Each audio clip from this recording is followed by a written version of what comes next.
The overall goal of this procedure is to obtain isolated reticulospinal axons with functional presynaptic terminals to permit the recording of calcium currents directly from the release face membrane. This is achieved by first extracting the spinal cord from the Lamprey body cavity and removing the dorsal column of the spinal cord.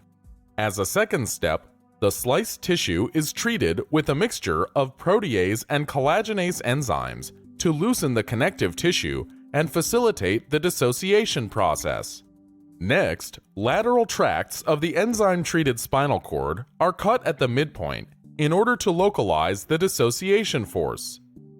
The spinal cord is acutely dissociated by gently separating it until the reticulospinal axons are isolated.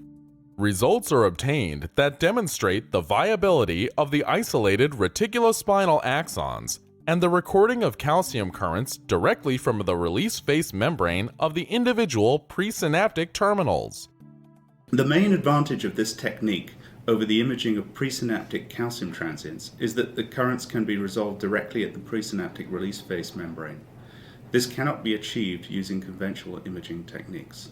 The unrestricted access to the release face membrane at individual presynaptic terminals allows us to apply numerous approaches to study aspects of neurotransmitter release processes. Single vesicle imaging with quantum dots, measuring membrane capacitance changes, and simultaneous measurement of calcium currents enables a precise measurement of synaptic delay.